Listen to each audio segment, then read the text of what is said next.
The dust had barely settled from the attack on Sunspire Academy's eastern wing. 3 days had passed since the explosion that collapsed 2 floors and left a gaping hole in what was once the proudest educational institution in the human colonies. Yellow caution tape stretched across broken doorways, and security drones patrolled the perimeter, their red scanning beams cutting through the hazy air. Lily Marshall knew she wasn't supposed to be here. All cadets had received strict orders to stay away from the damaged sections until the engineering team completed their assessment, but something pulled her toward the ruins, a feeling she couldn't explain but had learned to trust during her 2 years at the academy. She ducked under the caution tape and stepped carefully over a pile of broken ceiling panels. Her boots crunched on shattered glass as she moved deeper into the damaged area. The evening sun streamed through the hole in the outer wall, casting long shadows across the debris-strewn floor. "This is definitely not what they meant by evening patrol," she muttered to herself, sweeping her handheld scanner in a wide arc. The device showed normal readings, until she pointed it toward what remained of the quantum physics lab. There, buried under a collapsed section of flooring, something was emitting an unusual energy signature. Lily's heart beat faster as she made her way toward the signal. She had to climb over toppled shelving units and push aside broken furniture. Finally reaching the source, she dropped to her knees and began clearing away pieces of composite flooring and twisted metal. "Come on, what are you?" she whispered, working faster as the scanner's beeping intensified. Her fingers brushed against something smooth and cold, definitely not part of the Academy's standard building materials. With one final tug, she freed the object from the rubble and held it up to the fading light. It was roughly the size of her palm, shaped like a flattened hexagon with softly curved edges. The surface appeared to be made of some kind of metal, but it shimmered with colors that shifted as she turned it. There were no obvious buttons or controls, yet it hummed softly with power. "Definitely not human-made," Lily said, her voice barely audible. She had seen enough alien artifacts in her xenoarchaeology class to recognize one when she saw it. As if responding to her voice, the device suddenly warmed in her hand. A moment later, it projected a series of holographic symbols into the air, above it. The glowing blue shapes slowly rotated, some morphing into new configurations before repeating the sequence. Lily quickly tucked the device into her jacket pocket as she heard the whir of a security drone approaching. She slipped out of the ruined area the way she had come, heart pounding as the drone passed just meters from her hiding spot behind a fallen support beam. Once clear of the restricted zone, Lily walked quickly back to her dormitory building, trying to look as normal as possible, while her mind raced with questions. Who had brought this device into the academy? Was it connected to the attack? And most importantly, what did the strange symbols mean? Her roommate, Hannah Wright, was sitting cross-legged on her bed when Lily entered their shared room. Books and data tablets were spread around her, and she was muttering to herself in what sounded like a non-human language. "Practicing your Centaurian verb conjugations again?" Lily asked, trying to sound casual as she locked the door behind her. Hannah looked up and pushed her curly brown hair out of her eyes. "Yeah, we have that big test next." Her voice trailed off as she noticed Lily's dusty uniform and the excited look on her face. "You went to the East Wing, didn't you?" "Lily, if Commander Porter finds out—" "Look what I found," Lily interrupted, pulling the device from her pocket and holding it out. Hannah's eyes widened. She carefully set aside her study materials and took the device, turning it over in her hands. "What is it?" "I'm not sure, but I think it might help explain the attack." Lily sat down on her own bed, facing her roommate. It was buried under debris in the quantum physics lab, and it's definitely not human technology. Hannah traced the edges of the device with her fingertips. "It's beautiful. Have you shown anyone else?" "Not yet. I wanted you to see it first because—" Lily was cut off as the device suddenly activated again, projecting the same sequence of symbols into the air between them. Hannah gasped, nearly dropping the device in surprise. She stared at the floating symbols, her expression changing from shock to intense concentration. "I know that look," Lily said. "You recognize something, don't you?" Hannah nodded slowly, her eyes never leaving the holographic display. Some of these look similar to glyphs we studied in advanced xenolinguistics last semester. Professor Knight showed us samples from the Viridian border worlds. Viridian? Lily's stomach tightened. Everyone at the Academy knew the Viridians were responsible for the recent attacks on human colonies. At least, that's what they had been told. Are you saying the Viridians planted this device? Hannah shook her head. I don't know. These aren't exactly the same as what we studied. It's like a related language, maybe? I would need to compare them with my notes. Lily stood up and paced the small room. We should tell someone about this. Like who? Commander Porter? He'll just confiscate it and we'll never know what it says. And we'll probably get detention for the rest of the semester for entering a restricted area. Lily stopped pacing. Hannah was right. The Academy leadership had been acting strangely ever since the attacks began. Information was increasingly restricted, and several professors who questioned the official narrative about the Viridians had been quietly reassigned. What about Professor Knight? Lily suggested. He's an expert on Viridian culture and he's never bought into the idea that they're behind the attacks. Hannah bit her lip. That's why he's been shut out of the security briefings. I heard they're going to remove him from teaching duties next semester. All the more reason to talk to him now while we still can. Lily held out her hand for the device, which Hannah reluctantly returned. He has a lab in the West Wing. We could go now before curfew. Before Hannah could respond, their room's communication panel chimed with the Academy-wide alert tone. A moment later, Commander Gregory Porter's stern face appeared on the screen. Attention all personnel and cadets. I am implementing Security Protocol Level 3 effective immediately. 3 more colonial outposts in the Orion Arm have gone silent in the past 12 hours. All non-essential personnel are confined to quarters after 2,000 hours. Senior staff will report to Conference Room Alpha for emergency briefing in 30 minutes. The screen went dark, leaving the roommates staring at each other in the dim light of the holographic symbols still floating between them. That's the 4th alert this month, Hannah whispered. Lily nodded grimly. And they're getting closer to Earth each time. She tucked the device back into her pocket, extinguishing the holographic display. We need to figure out what this thing is trying to tell us, and we need to do it fast. Lily checked the hallway outside their room. It was empty. Curfew would begin in 50 minutes, giving them just enough time to reach Professor Knight's laboratory. Are you sure about this? Hannah asked, zipping up her uniform jacket. We could wait until morning. Lily shook her head. You heard the commander, things are getting worse. If this device has anything to do with the attacks, we need to know now. They moved quickly through the corridors of the dormitory building, trying to look casual. The main plaza between buildings was busier than usual as cadets rushed to return to their quarters before curfew. Security officers stood at key intersections, their faces serious. The West Wing of the Academy housed most of the research laboratories. Unlike the modern, gleaming architecture of the Eastern Wing, this section was built in the early days of the Academy. Its narrow hallways and wooden doors gave it an almost ancient feeling compared to the rest of the campus. Professor Alan Knight's laboratory was located at the end of a quiet corridor on the 3rd floor. A small plaque beside the door read, Xenobiological, Research Authorized Personnel Only. Lily pressed the door chime and waited. No answer. Maybe he's at the emergency meeting, Hannah suggested. Lily pressed the chime again. Impossible. Commander Porter specifically said senior staff. Knight was removed from that list months ago when he started questioning the Viridian threat. Just as they were about to turn away, the door slid open a few inches.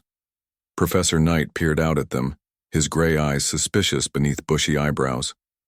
When he recognized the cadets, his expression softened slightly. Marshall and Wright, isn't it? It's past normal consultation hours. We need your help, Professor, Lily said in a low voice. It's important. Knight glanced down the empty hallway, then opened the door wider. Come in, quickly.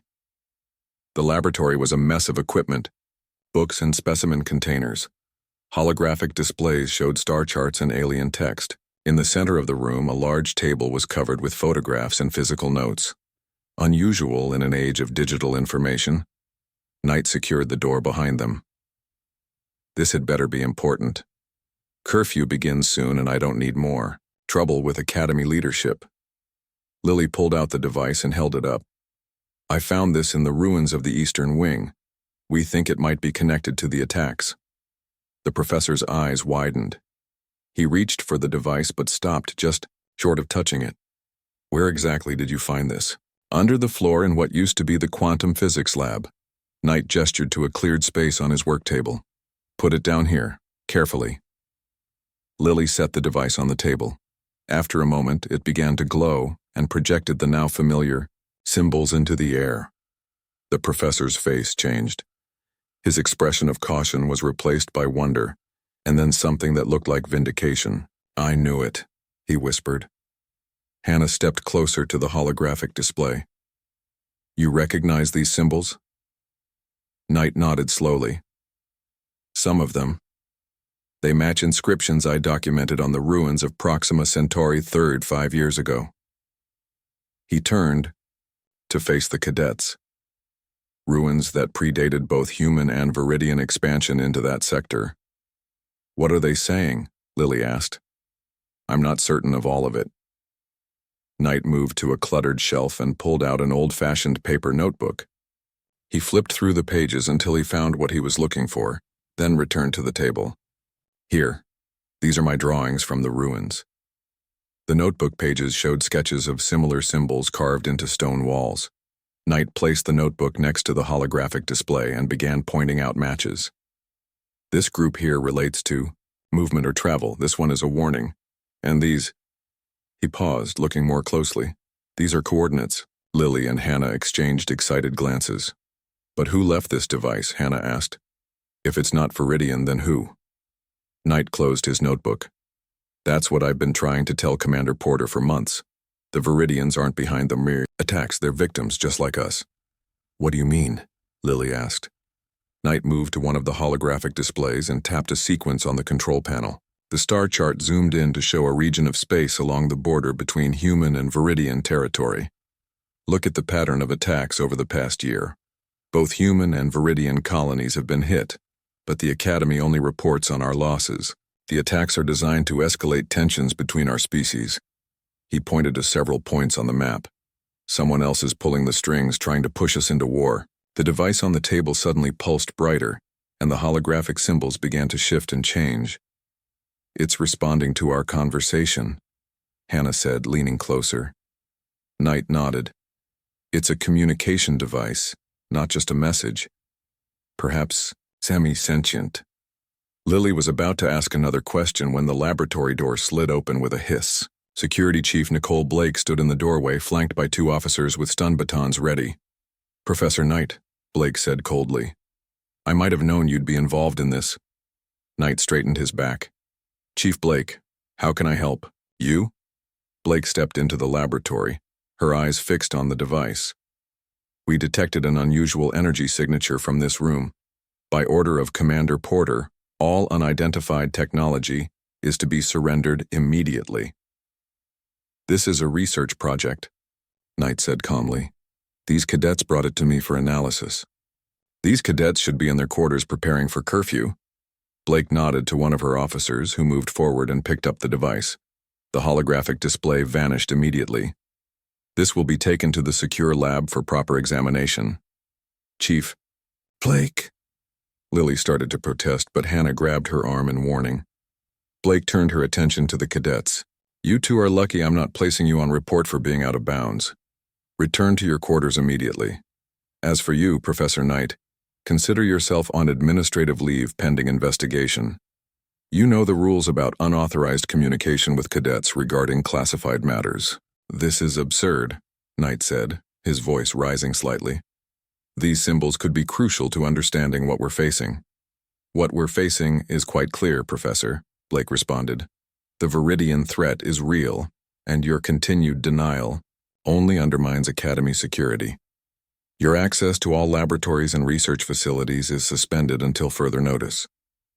As the security officers escorted them from the laboratory, Lily noticed one of them, a young man with a small scar above his right eyebrow, catch her eye deliberately. When they reached the main corridor, this officer, his name tag read Davis, fell slightly behind the others. As Lily and Hannah passed him, Officer Davis slipped something into Lily's pocket. His expression never changed, but she felt the small hard shape of a data chip against her leg. "Return to your quarters directly," Chief Blake ordered, before turning back toward Knight's laboratory. "Any further violations will result in disciplinary action." The cadets walked in silence until they were alone in the stairwell. "What just happened?" Hannah whispered. Lily carefully removed the data chip from her pocket. It was standard Academy issue, used for secure file transfers. "I think," she said quietly, "we just found out who else doesn't trust Commander Porter's version of events." Back in their room with the door locked, Lily and Hannah sat on Lily's bed with their portable data terminal between them. The small screen glowed in the dim room as Lily inserted the data chip Officer Davis had slipped her. "This could be a trap," Hannah whispered. "What if Blake put him up to it?" Lily shook her head. "You didn't see his face. He's scared, but he's trying to help." The screen flashed as the data chip's contents loaded. A single file appeared, labeled simply Translations. "He must have been working with Professor Knight," Hannah said as Lily opened the file. The screen filled with 2 columns of information. On the left were images of the strange symbols from the device. On the right were rough translations into English. "Look at this." Lily pointed to a group of symbols near the top. The coordinates Professor Knight mentioned. The translation read, "Ceres Station, Old Mining Sector 7, Hannah frowned. "Ceres? That's only about 3 hours from here by shuttle." "And this." Lily scrolled down to another symbol group. The translation was incomplete, with several question marks, but the message was clear enough. Danger. Infiltration. False flag. Operations. They continued reading through the translations. Most were fragmentary, with many symbols still undecoded, but a picture was beginning to form. "Someone's trying to start a war between humans and Viridians," Hannah said, voicing what they were both thinking. "And whatever this is, it's happening." At Ceres Station, Lily closed the file and removed the data chip. "We need to go there." Hannah stared at her. "Are you crazy? We're cadets. We can't just leave the academy, especially not during a security alert." "Think about it," Lily said, standing up to pace the small room. "If Professor Knight is right, both our people and the Viridians are being manipulated into a war. If we can find proof at Ceres Station, we might be able to stop it." "And how exactly do we get to Ceres? Steal a shuttle?" Hannah asked sarcastically. Lily stopped pacing.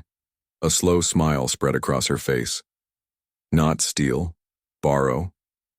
Hannah groaned. "I was joking." "I'm not. Ben Howard owes me a favor." Ben was a fellow cadet specializing in pilot training. He had access to the maintenance shuttles as part of his practical training. Even if Ben agrees to help, how do we get out without being caught? The security systems track every shuttle launch. Lily thought for a moment. "We need Daniel." Daniel Garcia was Ben's roommate and a prodigy in engineering. He had a reputation for being able to hack almost any system in the academy, though he was careful enough not to get caught. "This is getting worse by the minute," Hannah muttered. "Now we're talking about recruiting 2 more people into our crazy plan." "We need them," Lily insisted, "and I trust them. Don't you want to know what's really happening? Why colonies are being attacked? Why the Academy is feeding us lies about the Viridians?" Hannah was quiet for a long moment. Finally, she nodded. "Okay. But we need a solid plan. When do we do this?" "Tomorrow. There's a training exercise scheduled for the maintenance shuttles. Ben is assigned to one of them. It's perfect cover." The next morning, Lily and Hannah met Ben and Daniel in the Academy's garden area, a place where the ambient noise of the water features made it difficult for security systems to record conversations. Ben Howard was tall, with short blonde hair, and a perpetual smile that masked a keen intelligence. Daniel Garcia was his opposite, shorter, serious, with quick dark eyes that seemed to take in everything at once. "Let me get this straight," Ben said after Lily explained their discovery and plan. "You want me to divert a maintenance shuttle during tomorrow's exercise, pick you all up at the north emergency exit, fly to Ceres Station, and then return before anyone notices we're gone? Not anyone, Daniel corrected. Just the people who would report us. I can create a loop in the tracking system that will show your shuttle following the planned exercise route, but we'd still need to be back within 6 hours total, or the system reset will reveal the manipulation. This is serious, Hannah added. If what we found is true, both humans and Viridians are being pushed into a war by someone else. We need to find out who and why. Ben ran a hand through his hair. 6 hours isn't much time. Ceres is 3 hours away, even pushing the shuttle to maximum speed. That gives us 0 time on the station itself, Daniel pointed out. No, Lily said. That gives us just enough time. We go straight to Mining Sector 7, find whatever's there, record it, and come back. The 4 cadets looked at each other. What they were considering was far beyond normal academy rule-breaking. It could end their careers before they even began. But the stakes were impossibly high. I'm in, Ben said finally. If there's even a chance we can prevent a war, it's worth the risk. Daniel nodded. I can handle the systems, but we'll need environmental suits for Ceres. The old mining sectors aren't guaranteed to be pressurized. I can get those from the equipment bay, Hannah offered. I have access because of my xenobiology field studies. The plan came together quickly. The next day, during the scheduled training exercise, Ben would take his assigned maintenance shuttle on what appeared to be the standard training route. Daniel would create a loop in the tracking system, while Ben diverted to pick up Lily and Hannah at the north emergency exit with the environmental suits. They would then head straight to Ceres Station at maximum speed, locate Mining Sector 7, gather whatever evidence they could find, and return before the 6-hour window closed. None of them slept well that night. The following day felt both too long and too short. Lily and Hannah attended their morning classes trying to act normal, while anxiety churned in their stomachs. When the time finally came, they met at their room to collect the data chip before heading to the north emergency exit. Hannah looked pale. Last chance to back out? Lily checked her handheld scanner, making sure it was fully charged for whatever they might find at Ceres. Not a chance. You? Terrified, Hannah admitted. But I'm with you. They made their way to the emergency exit, using service corridors to avoid security cameras where possible. Daniel had sent them the patrol schedules, giving them a 5-minute window where the exit would be unmonitored. The door slid open with a hiss of hydraulics, and they stepped outside into the cold mountain air. The landing pad was empty except for a single figure waiting in the shadows. Right on time? Officer Frank Davis said, stepping forward. His security uniform was partially hidden under a civilian jacket. I was hoping you'd make sense of those translations. Lily tensed. Are you here to stop us? Davis shook his head. I'm here to make sure you succeed. I've been working with Professor Knight for months. There's more happening than even he knows. He handed Lily a small device. This will help you access the old mining control systems. Ceres Station has been officially abandoned for years, but there's been activity there recently. Unauthorized activity. Before Lily could ask more questions, they heard the hum of approaching engines. Ben's shuttle appeared over the trees, moving fast and low. Go, Davis said urgently. Find the truth, but be careful. You're not the only ones looking for it. The shuttle touched down just long enough for Lily and Hannah to climb aboard. As the door sealed behind them, Lily looked back to see Davis already disappearing into the trees, heading back to the academy. Ben's voice came over the intercom from the pilot's seat. Everyone strapped in? This is going to be a fast ride. As the shuttle accelerated away from Sunspire Academy, Lily felt a strange mix of fear and excitement.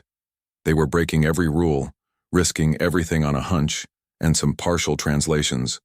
But deep down, she knew they were right. Something was happening at Ceres Station, something connected to the attacks, and they were the only ones willing to find out what it was. The shuttle raced through space, its engines pushed to maximum capacity. Inside, the 4 cadets prepared for what they might find at Ceres Station.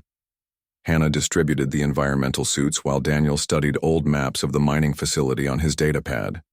Mining Sector 7 was abandoned 15 years ago when the ore veins ran dry, Daniel explained.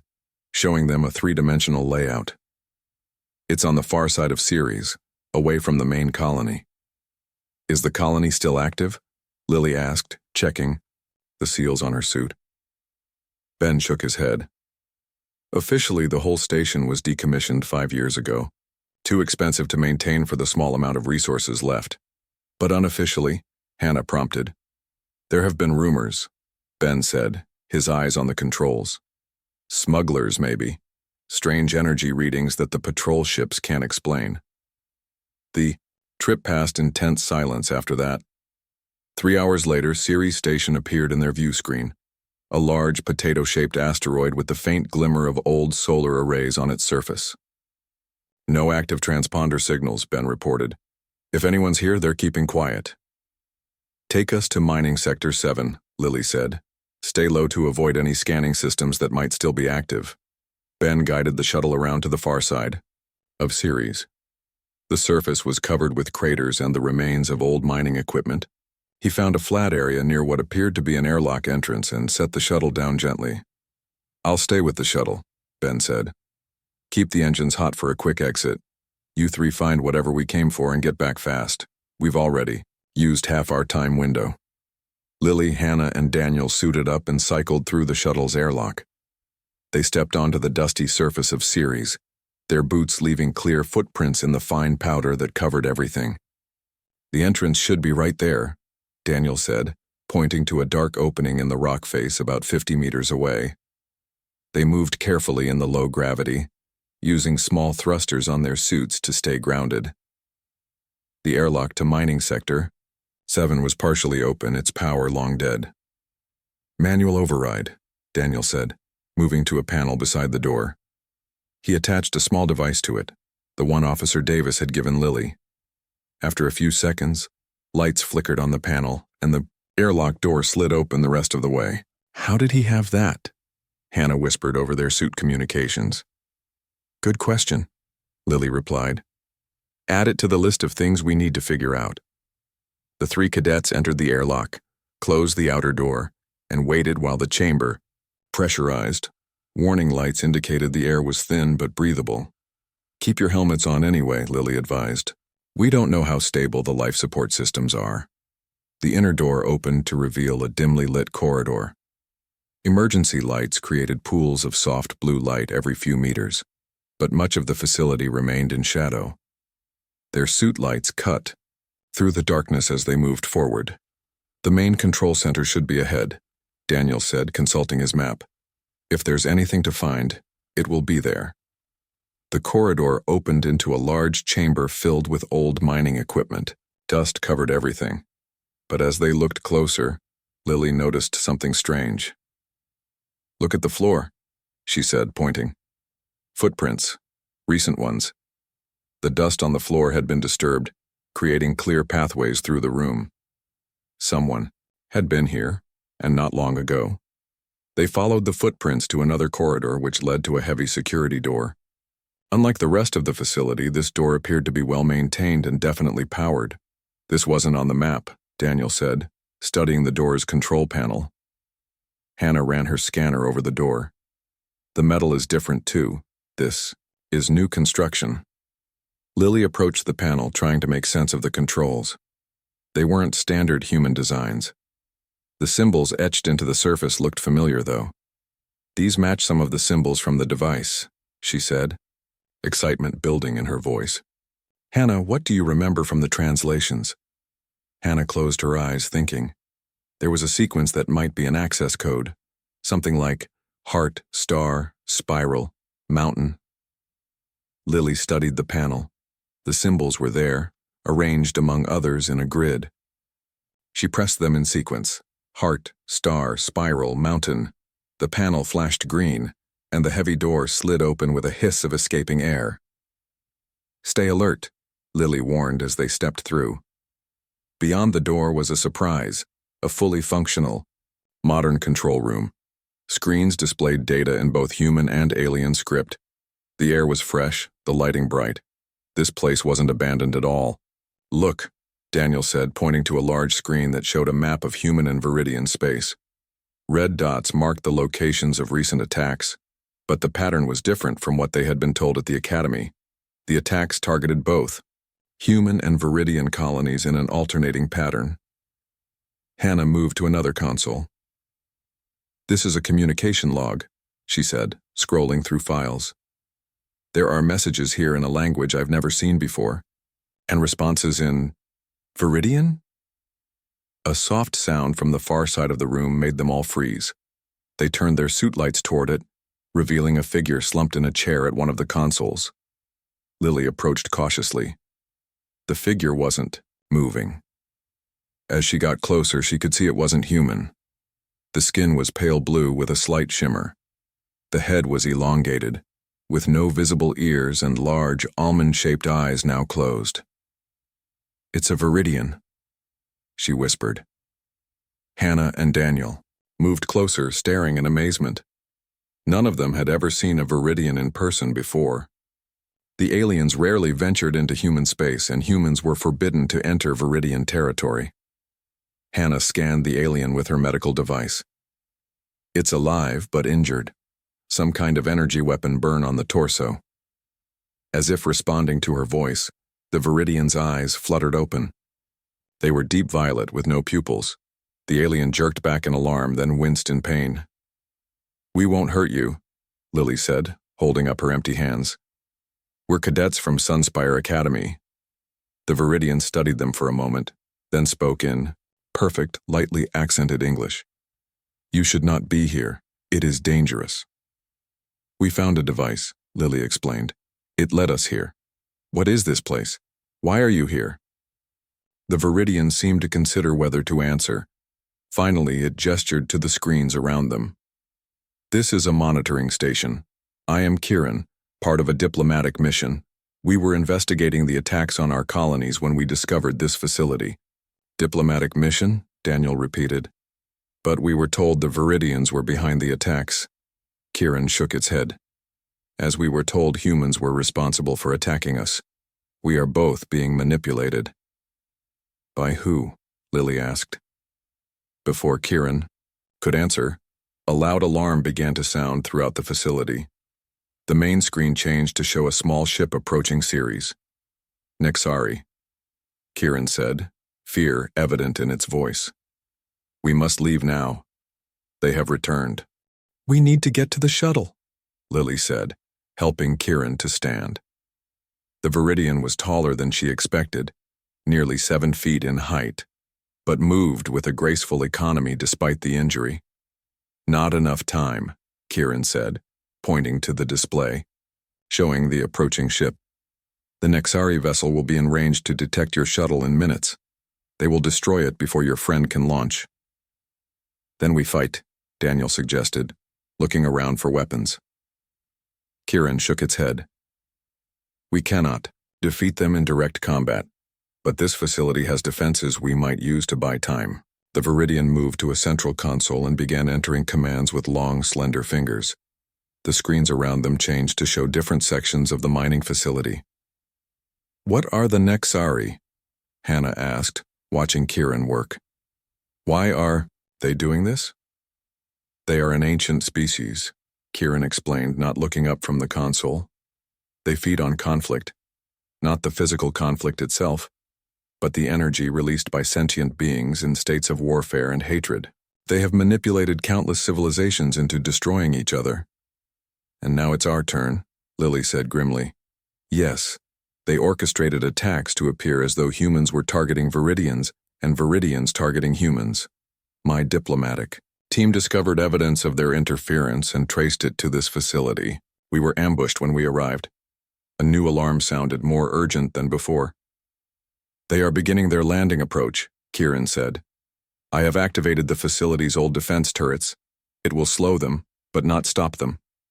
Daniel moved to another console. "What about communications? Can we contact Sunspire or your people?" "Both," Hannah added. "If we can show both sides what's happening, maybe we can stop this war before it starts."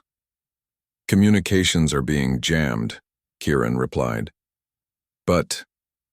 The alien paused, then reached into a pouch at its waist and removed a small crystal that glowed with an inner blue light. This is a Viridian communication crystal. It operates on principles different from your technology. It might penetrate the jamming. Lily's handheld communicator chimed. It was Ben from the shuttle. Whatever you're doing in there, hurry. My sensors show a ship landing on the other side of the asteroid, and I just picked up a transmission from Sunspire. They know we're gone. Commander Porter has dispatched security ships to find us. The facility shook as something impacted nearby. The lights flickered. The Nexari have landed, Kieran said. We have minutes at most. Daniel was already connecting his datapad to the facility's main console. I'm downloading everything, attack records, communication logs, all the evidence. Not enough time to reach your shuttle, Kieran said, studying a map of the facility. But there is another way. The Viridian pointed to a maintenance tunnel on the display. This leads to an emergency escape pod system. It is old but might still function. Another impact, closer this time. Part of the ceiling collapsed at the far end of the control room. Go, Lily ordered. Daniel, Hannah, take Kieran and the data. Get to the escape pod. What about you? Hannah asked. I'll hold them off and then follow. Someone needs to slow them down. Before they could argue, Lily added, I'm the combat specialist, remember? This is what I trained for. Reluctantly, Hannah and Daniel helped Kieran toward the maintenance tunnel entrance. The Viridian handed the communication crystal to Hannah. Use this to contact my people when you reach safety. They must know about the Nexari. As her friends disappeared into the tunnel, Lily searched the control room for anything she could use as a weapon. She found a mining laser tool that still had power and positioned herself near the main entrance. She didn't have to wait long. The heavy security door slid open, and a figure stepped through. It looked almost human at first glance, but wrong, somehow. Too perfect, like a human drawn from memory rather than reality. Its skin was pale gray, its movements too smooth to be natural. A cadet, the Nexari said, its voice oddly musical. How unexpected. Have you come to die for a cause? You don't understand? Lily aimed the mining laser. I understand enough. You're manipulating us into a war with the Viridians, feeding on our conflict. The Nexari tilted its head. Clever child. But too late. The wheels are in motion. Your leaders already prepare for war, as do the Viridians. Soon we will feast on the energies of your mutual destruction. Not if I can help it. Lily fired the mining laser. The Nexari moved with impossible speed, dodging the beam. But Lily hadn't been aiming at the alien. She'd targeted the support structure above it. Metal groaned and gave way, bringing down a section of ceiling. The Nexari was trapped beneath the debris, but still moving. Lily didn't wait to see if it would free itself. She ran for the maintenance tunnel, sealing the entrance behind her. The tunnel was dark except for emergency lighting strips along the floor. Lily followed them, running as fast as she could. Ahead, she could hear voices, Hannah and Daniel. She found them in a small chamber with a single escape pod. It was designed for series miners with just enough room for 4 people in emergency suits. It still works, Daniel said as she joined them.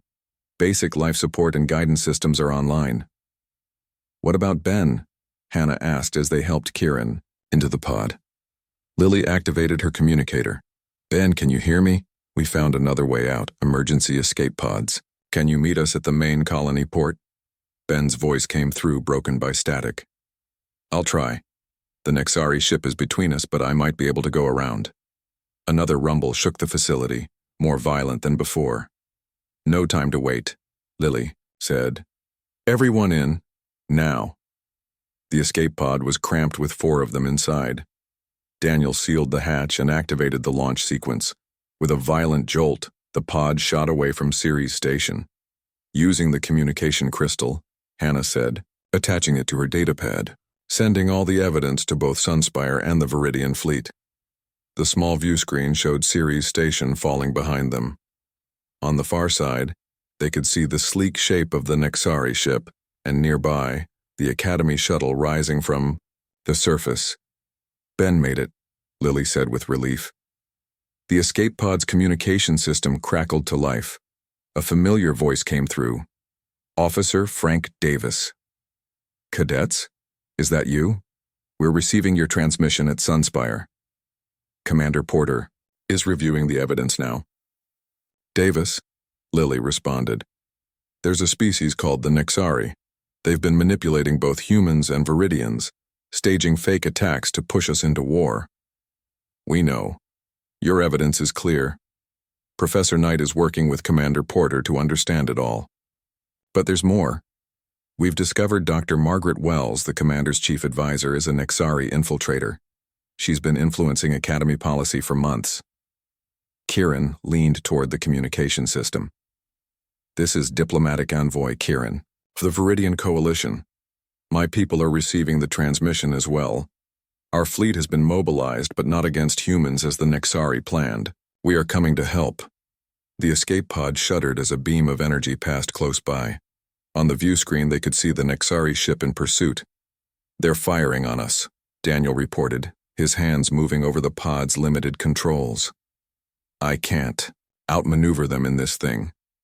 Suddenly, Ben's voice came through the communication system. Hang on, I've got your back. The Academy shuttle appeared on their view screen, placing itself between the escape pod and the Nexari ship. The shuttle was not designed for combat, but Ben was using it to shield them. Ben, no, Lily shouted. Get clear. Before Ben could respond, another ship appeared, larger, with distinctive blue-green hull markings. A Viridian vessel, Kieran said, voice filled with hope. The Viridian ship fired precise beams at the Nexari vessel, disabling its weapon systems without destroying it. More ships appeared, Viridian and human vessels working in coordination. Davis's voice returned. The Alliance is holding, cadets. The Viridian fleet contacted us after receiving your transmission.